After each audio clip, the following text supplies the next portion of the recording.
I want to talk about your influences.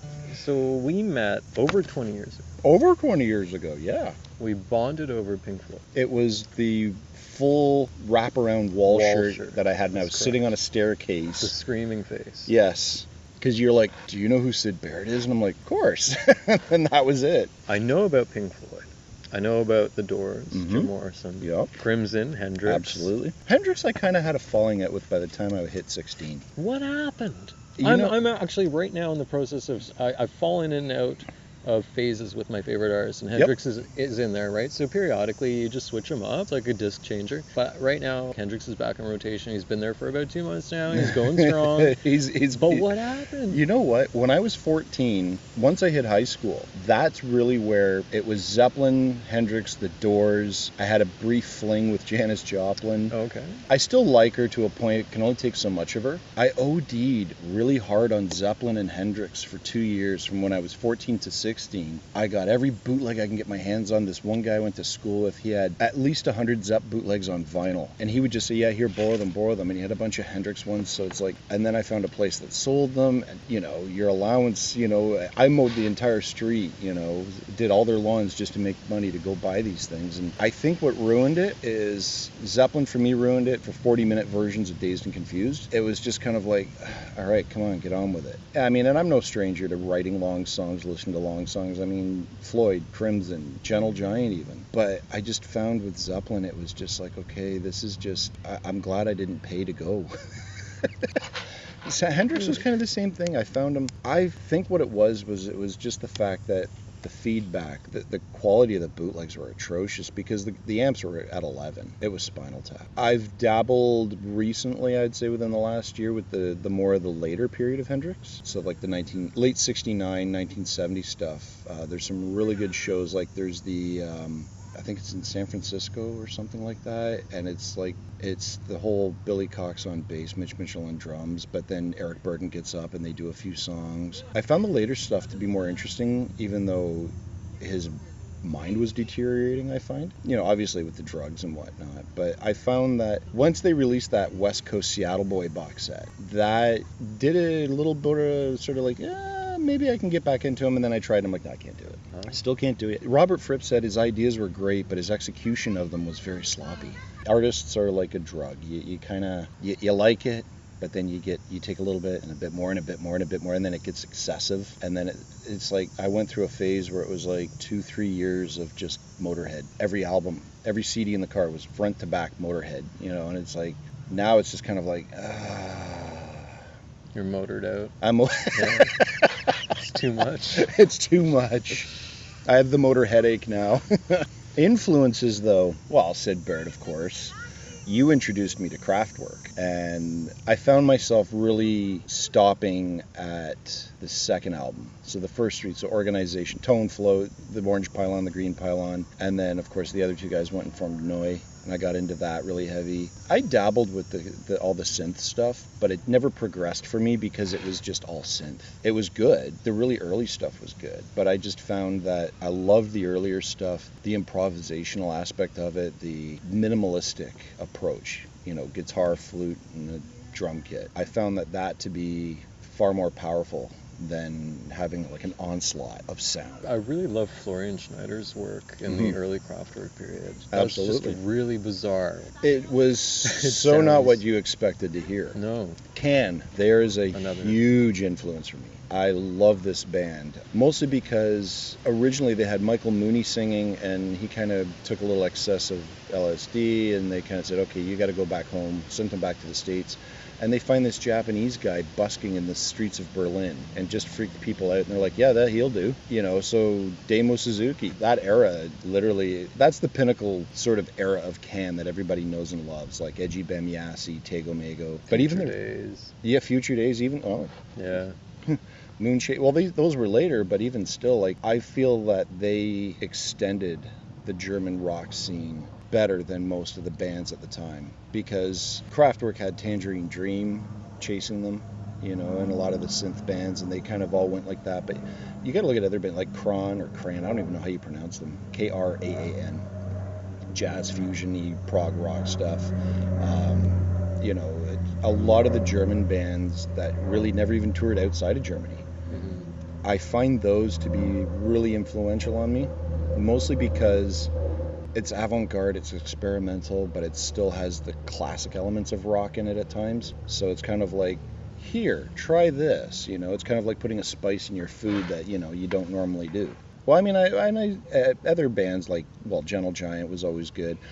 Later on, they kind of went a little pop because they were told to. Egg, there's another weird band, English band, Canterbury scene. Not a big influence on me, but Egg had some really good pieces that just kind of like, check that out. So you didn't get into like Caravan or? Never got into Caravan, I never got into Gong, never liked Yes or Genesis. Okay. That is a huge argument with a lot of people. It's kind of surprising. I absolutely I love Yes up to a point. They end for me in like 78, 79. And Genesis, I can only really deal with the Peter Gabriel years. A lot of guys were, people you talk to, they're like, Genesis with Gabriel. Post-Genesis, no, it's Phil Collins solo. You know, Yes was... Collins is a great drummer, but oh, absolutely. Fuck, I can't take his songwriting and even his vocals. It's funny, I love Peter Gabriel on his own. Yeah, his first three solo albums I like. His solo stuff, I saw him live. His solo stuff was great. But and it's funny because I mean I grew up in that era where Yes was doing like 90125 in the early 80s, you know. Yeah. Oh God. I don't know. I never liked John Anderson's voice. Yes was always one of those bands I felt kind of like Dream Theater. There's too much going on at once for me. What did you think about what is it from Islands? Prince Rupert Awakes. Needle comes off the record. Oh no! Yeah. Come on! I can't do it. Oh. His voice sounds like somebody's hoofed him in the Stones. No. Poor John. I know. Poor John. Speaking of the Stones, I never liked the Rolling Stones. I never liked the Who. What? I can't do it. What? No. Who? Interview's over. Oh my gosh.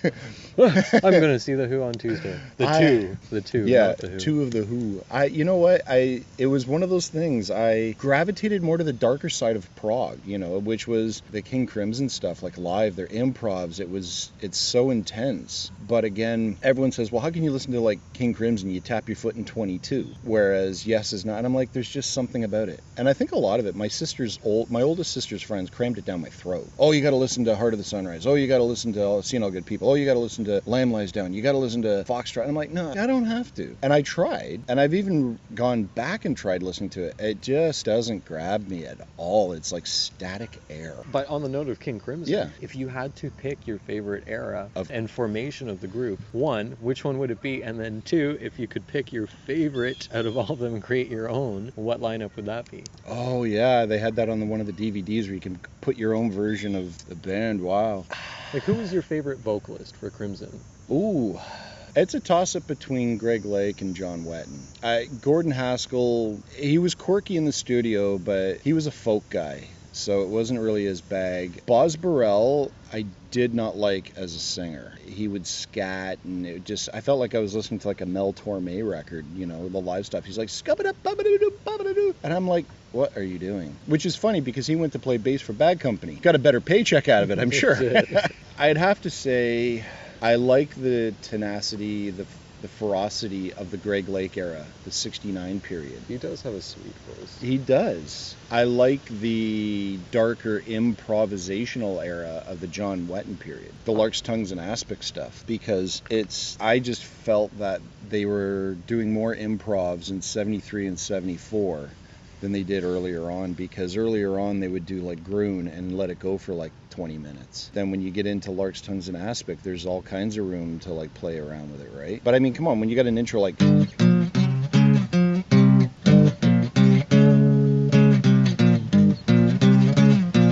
and then that Fripp basically having a seizure playing that line that opens it up, and I'm just like, okay, I'm not going to learn that. I absolutely love Greg Lake's vocal take on Cadence and Cascade. I like his better. So beautiful. Yes. They should have put his on there instead of Gordon Haskell's. Yeah. His was way better. And then Adrian Belew redid it in the 90s. Now that's an interesting twist.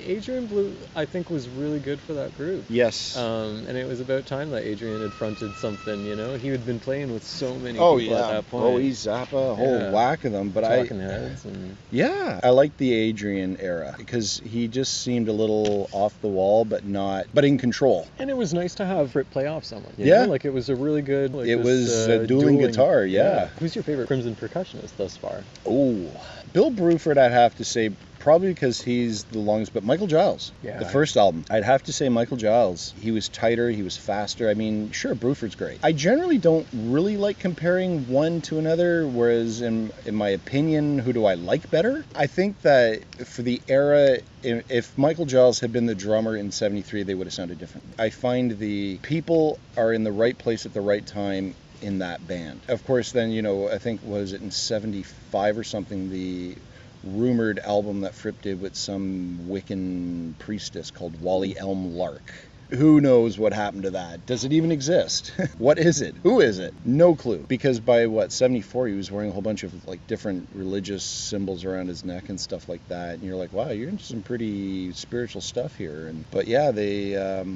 I'd have to say the earlier Crim. I mean, Ian Wallace was good. Heavy, though. Ian Wallace was really heavy-handed, but he was good. He was a jazz drummer, but he was a little heavy-handed, but he was good for the time. Mind you, though, I saw Crimson as Project 2, and Adrian Belew played drums. He was playing an electric kit, Fripp on guitar, and Trey Gunn on war guitar, which is like a Chapman stick. I'd love to get one of those. Oh, my God.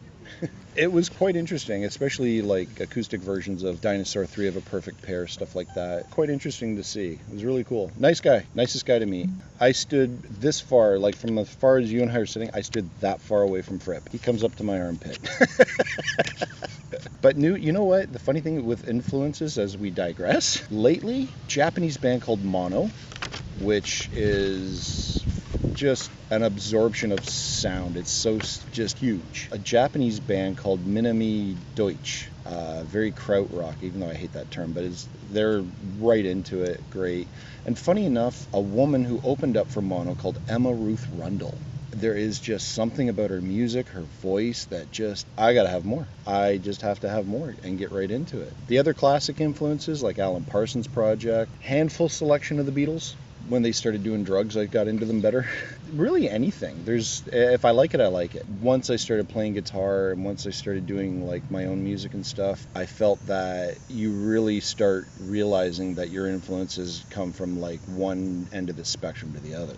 So if I like it, I like it.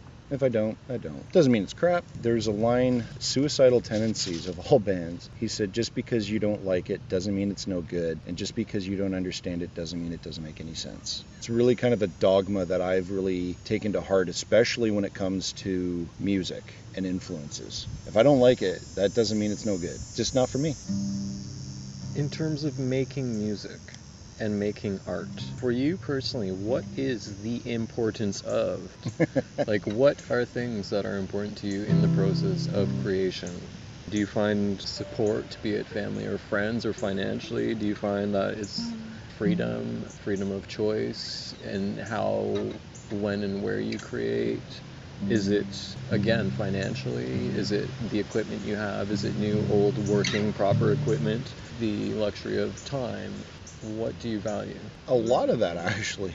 I find, for me, nothing really financially. Mostly for me, when it comes to creating it, we're not on a schedule. We're not on a timeline. For me, when I write, if I do something on my own, it's carte blanche on the clock. It's wherever I draw that influence from. So that could be something as simple as the birds, a park sound. It could be the sound of traffic in the city. It could be somebody cutting their lawn. It could be a chainsaw, jackhammer, whatever. But I find that for me, pretty much when it comes to writing and creating our music, the OddsFiche sound, there's no box that we keep it in. There's no set recipe. A lot of times too, if, as you know, most of our music's very modulation based on sound effects. So if I can bend sound in a different way, I'll eventually come up with something to use that bent sound to create something, either to enhance an existing song or write a new one. I never do that thing where it's like, okay, I'm going to sit down and write a pop song. I can't do that. They kind of happen as they happen. It's sort of like an amoeba crawling out of a genetic pool, and that it just grows from there. And that's always really been, like, since I started it in 2016, that's been the absolute foundation of the band, is whether it was me as a solo artist and now with the other two guys, it's literally that process of creation, but to quote a Floyd bootleg. But there's no limits, there's no laws, there's no restrictions, there's, it's kind of like, if you want to, it's like use a frying pan as a slide, do it. Anything we can use to bend, twist, modulate sound, but create something new and different. And we don't go out of our way to do it, and we've been accused of that, where people are like, oh, well, you're just, you're not talented, you're just someone that basically fucks around with their effects pedals. That's not true. Is there not a talent in being able to do that in itself? Exactly. Like, what would this person sort of Well, that was my question. What is talent then? Being able to like rip scales? Yeah. Or, That was my reply question. As I said, well, what defines talent? The fact that I have to know how to play like the guitar solo to Layla and Comfortably Numb. The fact that I can play Stairway to Heaven in 4 different keys. No, talent comes from creation. Talent comes from what you pull out of yourself. This is, for us, and for me personally, I immerse myself into that whole thing with sound. It's all about sound, and I think the fact that the world really needs, and it's a reflection of really what a lot of the world is like now for me. And a lot of times I don't think people fully understand our music. I think a lot of people hear it and they hear a lot of cacophonous noise. They hear discordance. They don't hear something that they can, relate to. And I think radio has killed a lot of that creativity for people, because at one point, music was all new, it was fresh. In the 50s and even in the 60s, and then of course once you hit the mid 60s, the psychedelic era, explodes, and people are like, what is all this? Because now it's like you're creating phasers and, bending and warping sound and doing different scales that are outside the box. And I think people forget that we are part of that thread. Cover bands, you're a photocopy of a band that's already happened or still happening. I can put the record on, I can, listen to it at home and hear the real deal.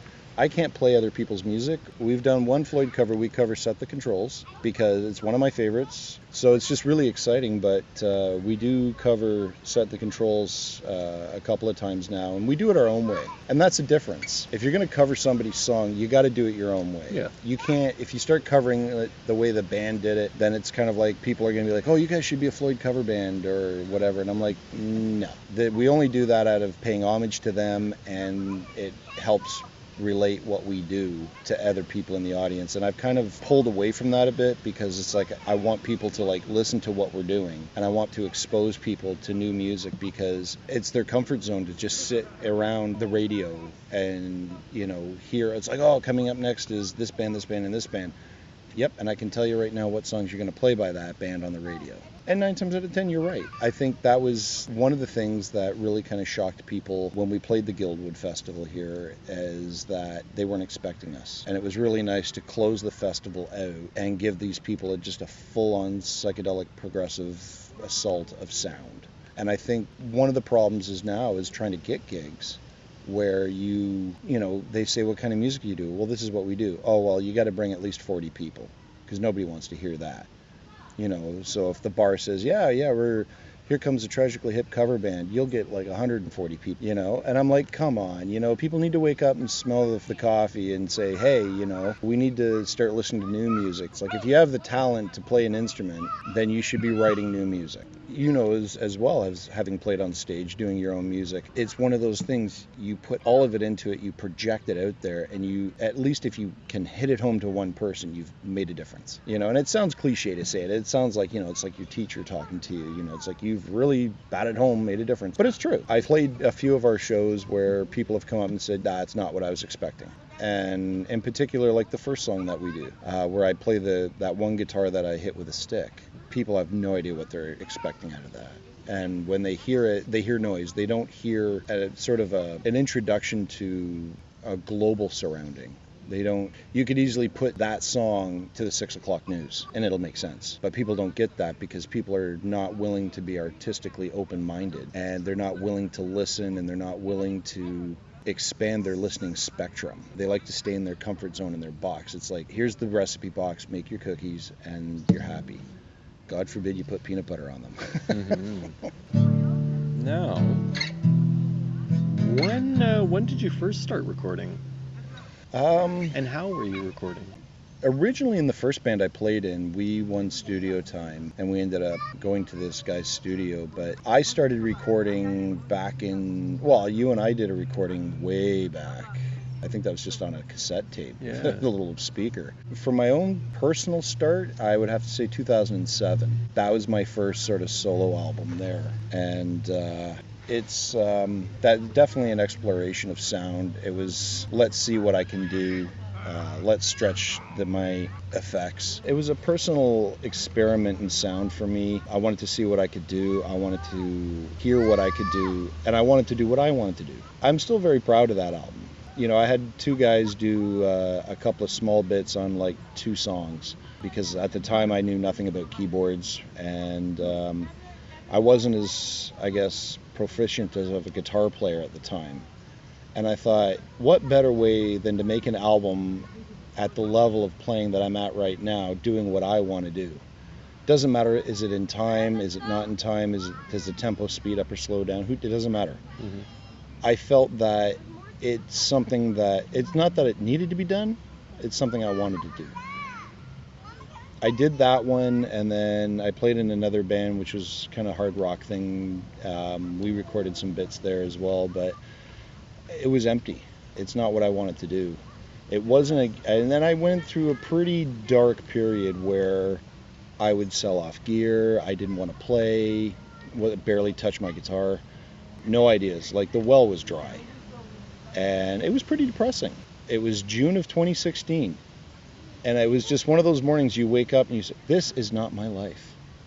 And that's exactly what I said. And I got up, I shoveled a bowl of cereal into my gob, I went downstairs, I started to play. And I was like, I got a recorder here that I've barely used. And I'm like, all right, let's see what we can do. And literally just started playing, started recording. So 2016 was really the launch year for what's become who we are now and who I am now. The first album in 2007, that was recorded in your own space? I was living in North York at the time, and I bought this recorder, and I borrowed a couple of things from the store and used my guitar and my effects plugged right into it. It's very raw, it's very minimally produced. I find that it really is the embryo of what I would later become, 8 years later. And I had no idea that was going to be the catalyst for it. So there's a lot of personal love for that album. You can hear a lot of what we do now in that album. And yeah, it's a good album. I don't think people really would understand a lot of it. They don't get it. People only hear what they want to hear out of it. They don't understand the level of insanity that the album reflects upon, and they don't understand that the story behind it. And people seem to have this thing where they have to have lyrics to every song to understand what the song's about or what the album's about in order to make sense to themselves, and they don't get this album at all. You feel kind of like, oh shit, all right, well, I liked it. It was a bit of a downer, but at the same time I was proud of it, and I'm still proud of it. Like I said, there's a lot of personal love for that album. So, and then I didn't do anything of my own between 2007 and 2016. It was all the other band that I played in, which only lasted a couple of years. And so what are you currently recording now? What's happening now? Right now, we've got the new song that we debuted at the Guild show, Line Painter, and it's this pulse-driven bass line, and I just come in with, this sort of creepy overtone to it. So has that been recorded? No, that's actually, we're going to probably take this fall and winter to record the new album. We're redoing a couple of songs off of the album Can't Autograph a Snowball because we've revamped them, we've improved them. It's new and improved. So now is that something you're going to include on the new album, or is that Yes. something you're going to release separate from? Oh no, that'll go on the new album. I think the thing is we've grown out of the era that we were with the first drummer that we had as a three-piece. So we've improved since then, and the music has grown, the sound has grown, the spectrum of it has grown. So we want to re-record it the way we wanted to do it. And so we're going to take fall of this year and beginning of winter next year and record, a whole new album. We've got 2 or 3 new songs we're going to throw in there. It'll be a much better album once it's finally done. So who's currently in the band, and what do they play? Who do we got? Well, you got me on guitar and effects. We've got Hirachi Kiyoshikirian on bass and Neil Sannon on drums. Very nice. We auditioned a number of guys, probably about 3. There was always something really quirky about them that just didn't really click. Mostly, again, because they liked what we were doing, but they didn't want to play live, or, they were just too heavy-handed for us. I think a lot of it is that, again, people don't understand what we're doing, and they don't listen to it before they come and audition. But this guy listened to it, and he likes what we do, so we're hoping that he sticks around for a while, and we'll be able to play a few more shows and stuff like that, and get in on some other events that we can play and expose what we do, which would be really good. But right now, we're just a power trio. I wanted to ask you, going back to sort of influences, a lot of the groups we spoke about are very visual. Mm-hmm. Not only in terms of album cover art, but also in live performance. It's very visual. So either with lights, with the performance itself, or with backdrop and theatrics. How important is the marriage of that for you and your work? Do you feel that there needs to be that accompaniment? Do you feel that it benefits the experience of being exposed to the music? Yeah, I'd want to say yes to it, only because personally for me, I feel that the merits of the music should be enough to engage the listener. But nowadays, with the advent of technology, people expect more. I mean, when we were kids, a band could play in a park and everybody had a great time. Nowadays, you have to have, just look at any concert footage for literally any band. It doesn't matter whether they're pop, rock, grunge, classical even, has something going on, hip-hop, rap, metal, there's something. Unfortunately, I feel that the visual does marriage the audio in a very left foot kind of way. We do have a banner that we put up because I want people to see who we are, the band name. We do have lights that we have yet to use because most of our shows have either been really short set lists where we didn't have time to set it up, or it's just like at the festival here, it's in the daylight and they wouldn't show up. I'd love to do a video, just like an abstract video montage that goes with our music. But again, with us, very much like the earlier Floyd era, it's hard to do, if you look at the 70-71 period, they really didn't have a lot of effects behind them. It wasn't until 73 that they started using the video, but then once you marriage the audio with the video, you have to play on time. If the song is 5 minutes, you have to play 5 minutes because the video is 5 minutes. Yep. And I can't do that. Yeah. It's very restricting. You're kept in you can't go out of that performance. That's right. And that's one of the things that I found really kind of disappointing with the later Floyd era. As much as I love the 73 on period, as much as I love the earlier stuff, a killjoy for me was that, with very few exceptions, during the 75 and the 74 period was very different, and the 77, it was all on time. Yeah. You play the album to the album. And the later period, the 87, 88 period, the 94 period, I saw them mind blown. Yay. Even when I saw Gilmore and Waters on their own, again, you're just sitting there going, yep, and the video's done. Okay, song's over. It's heartbreaking to see it. It's cool. Sure, the videos are cool, but for me, random blotches of light, swirly lights, stuff like that, because that's what we have. You know, we got the nice swirly lights to put up. Shut it off when between songs, start it back up when the song starts. You know, stuff like that, like the overhead, like, you know, they drop the food coloring on the overhead projector and it would just bubble and burn and look really cool. You know, that's what you want. That's the effect that you want, but I think people are so digitized, and I think that's disturbing. It's too autonomous, it's digitized, it's robotic, and you don't get a really solid fulfillment of a musical experience when you play like clockwork. I think that live music should not sound exactly like your album. It should be, you know, you should have free range live. You know, I mean, we've played certain songs like The Other End of Yes. You know, one show it's 9 minutes, the next show it's 13 minutes, another show it's 7 minutes. You know, there's no, I don't like the restriction. You kind of get that feeling like, yeah, the song's done. And you end it. Before we've hit the stage, you know, they're like, oh, so you're going to play stuff off your albums and stuff. I'm like, yep, but not the way, you know, it is on the album. You know, how it happens is how it happens. I can't even imagine wanting to go to a concert and say, God, I really hope that they play it just like the album. You can sit home and listen to the album. Yeah.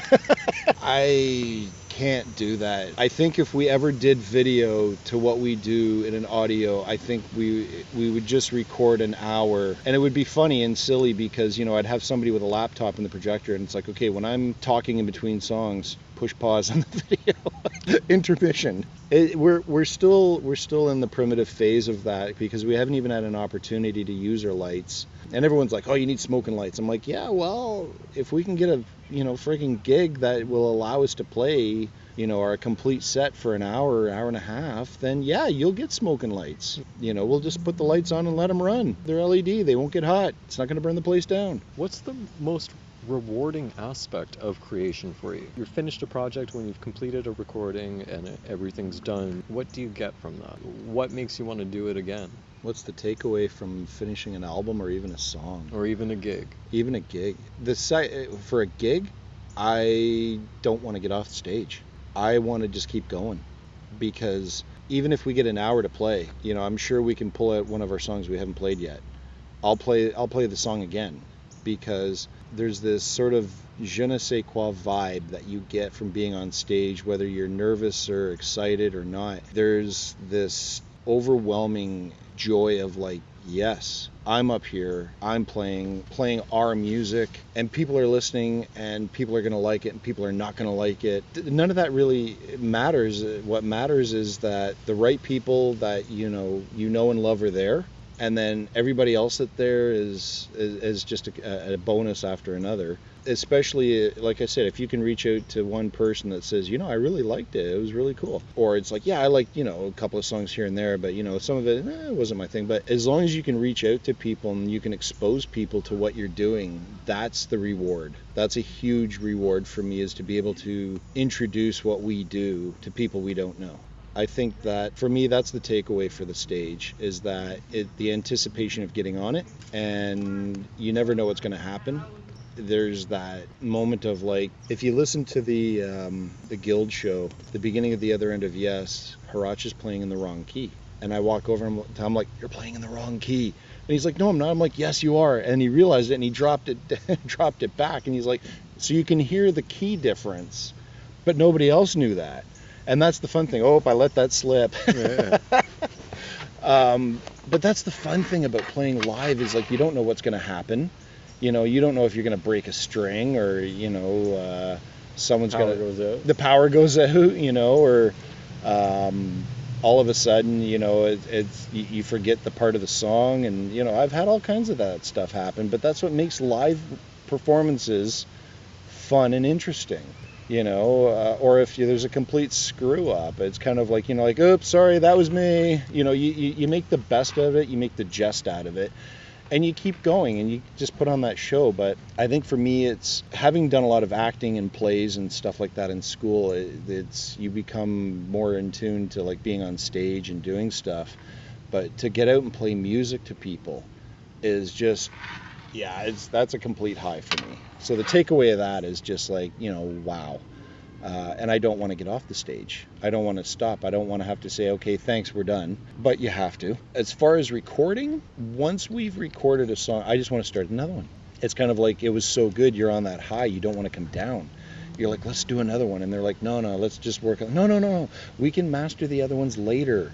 Let's record another one. We're in the groove. We're in the pocket. We're in the vibe. Go, go, go, go. So there's the excitement of that. I think the takeaway, especially when writing, is not so much sometimes that you've written a new song, but it's what you've done with it. It's kind of like, that's a sound I did. It's like discovery of a new sound on a pedal that you didn't know before because you tweaked it the wrong way by mistake, and you're like, what is that? It's like, let's just play around with this for a while. And it's like, yes, and it takes off.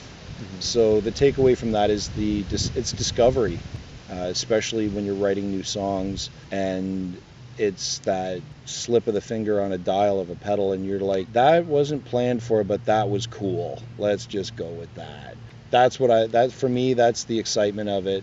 I mean, obviously the drudgery is like, at rehearsals when you go through the same songs each time and you know them inside and out.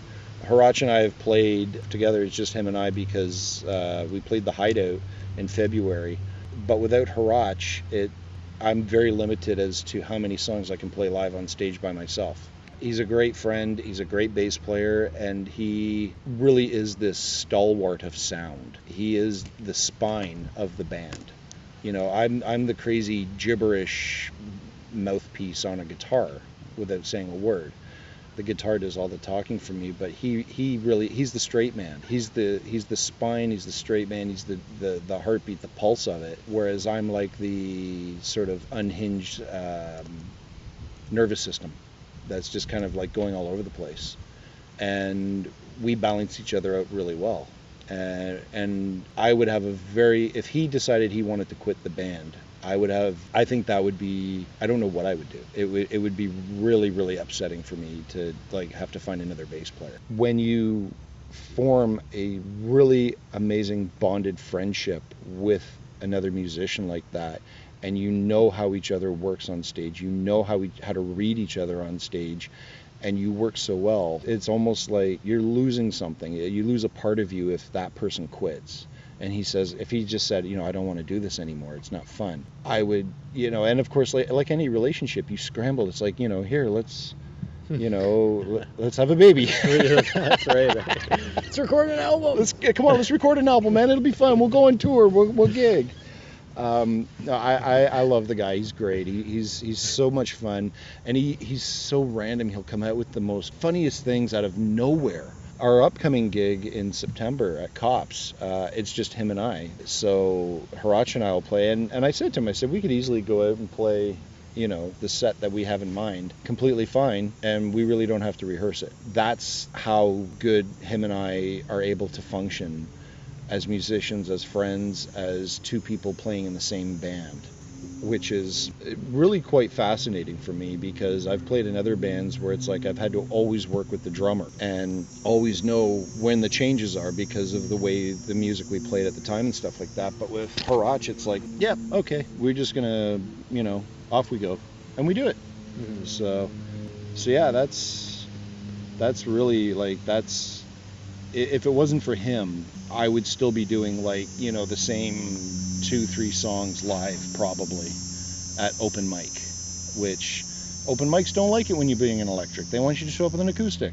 So you can just walk up and go, yeah, and that's it. I can't do that. So does he also contribute to the writing? Absolutely. Yeah. He contributes to the writing. When we write a new song, if I don't already have a title for it, because it's something that I've just verbally diarrheaed out of my hands, I always ask him, like, what do you think of a title?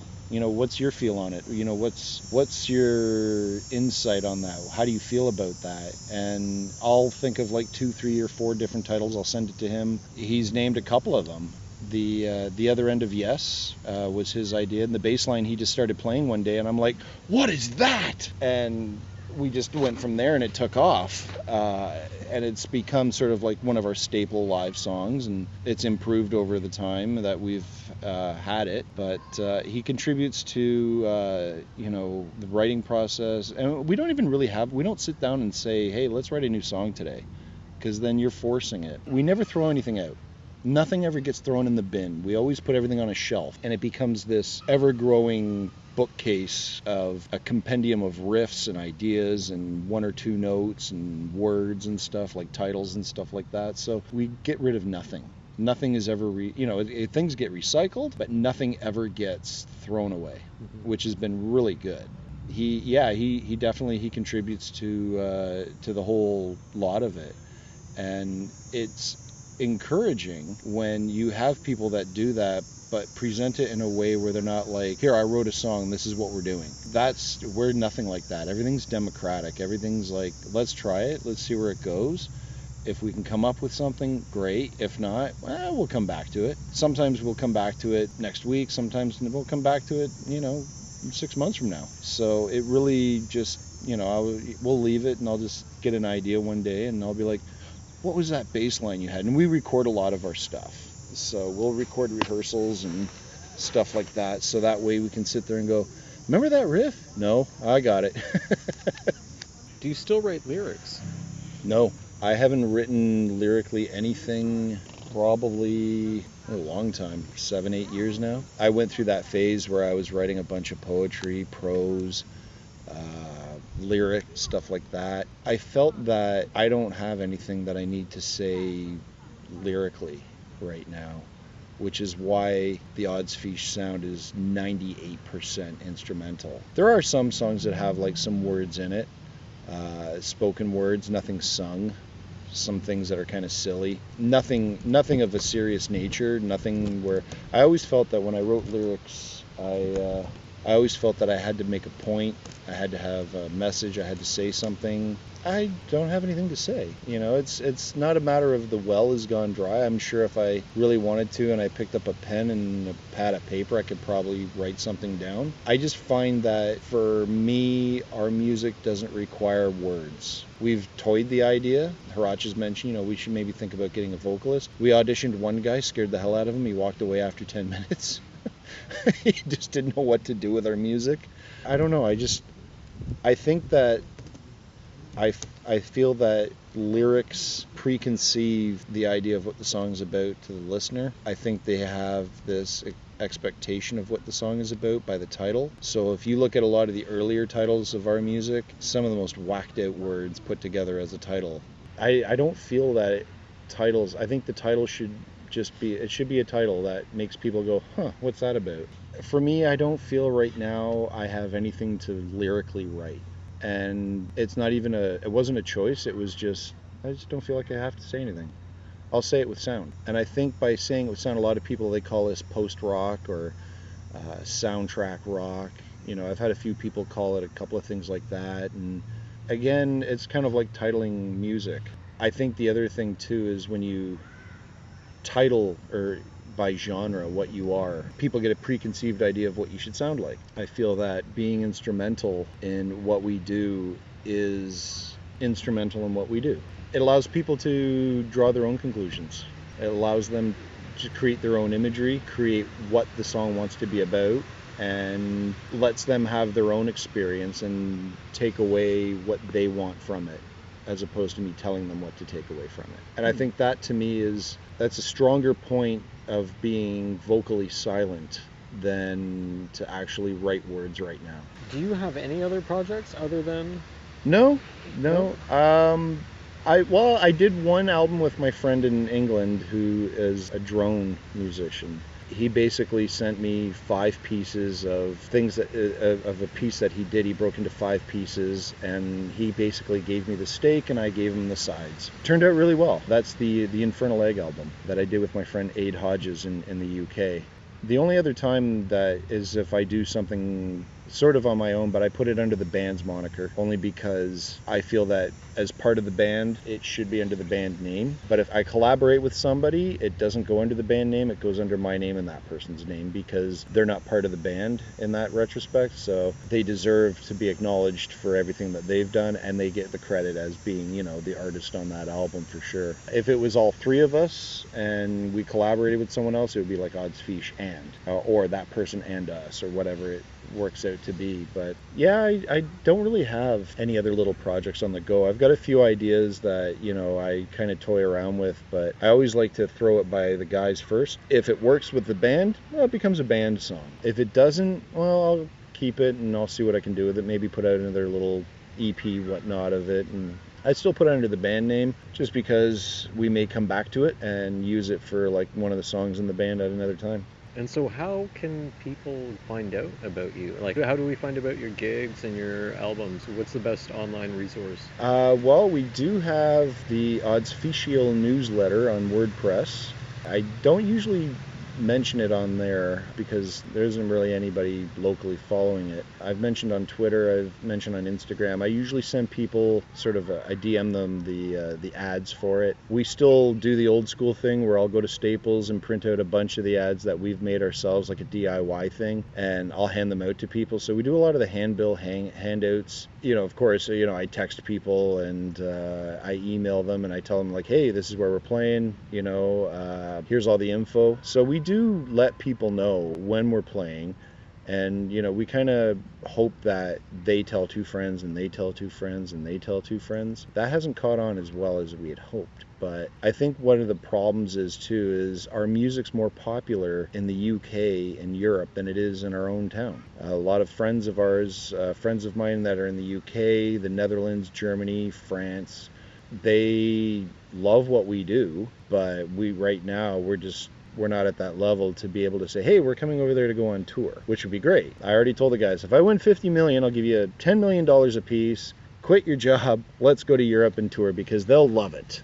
Pretty much everybody that's over there, like most of our followers are UK and Northern Europe based, so it's kind of sad that you can't get that big of a fan base in your own town. We're trying to build our fan base that way and try to get it out, but again, trying to get gigs, especially in Toronto, a lot harder. We're working on one maybe out in Port Hope. I find that we get slightly better reception of trying to get gigs and land gigs in the surrounding cities around Toronto as opposed to in Toronto, because again, they want people that'll come out and drink. They want people that'll come out to the bar, and they want cover bands. It's a little bit of a slow go for us right now. It's coming, I hope. Yeah. So what does the future hold? What are your immediate plans? Apart from the new album in the late fall and early winter, anything happening next spring? Anything? I'd really like to see us get into some more festivals. As much as I'd love to play like all the club gigs for sure, I'd love to get into playing more festivals, because you've got a bigger diversity of people. You have a wider age range of people. You have a more open-mindedness of people at a festival than you do at a club gig. I find with a festival that you get more openness with a festival crowd than you do with a small club. Sure, you get some openness. There are always people that are open-minded to it, and there are people that are very supportive. In a small club venue, it's territorial, and division lines are drawn in that sense. I think that's why I really, really would love to see us get into more festivals. I think that being able to play a larger crowd and expose people to what we do would really hit it home really, really well for us. I think the other thing too in the future as well is we're not going to intentionally write shorter songs, but it's been recommended that we write songs that have maybe a bit of a hook to it, just to get your attention, and then, you know, just drop like the big psychedelic bomb on them. And I said, yeah, those will happen. You know, like we've got one called Snoring with an Accent that we played at the show. That's, you know, there's, you know, it's shorter, it's a hook, but it still has its prog elements, you know, it's psychedelic bits. For me, that's really where I'd like to start aiming for is to do festivals. I think the narrow-mindedness of the masses is really quite disturbing, yet at a festival, you can have half the audience not even paying attention to you because you're not who they're there to see. But so many other people there just want that experience. They want that that vibe. They want that energy. They want that, let's give me something new, give me more. And that's really where I think we would like propel musically better, is playing to like a big mass of people, of a crowd of faces, as opposed to like, I know you and you don't know you, don't know you, I don't know any of you except for like, the 5 people over there. So this is going to be fun.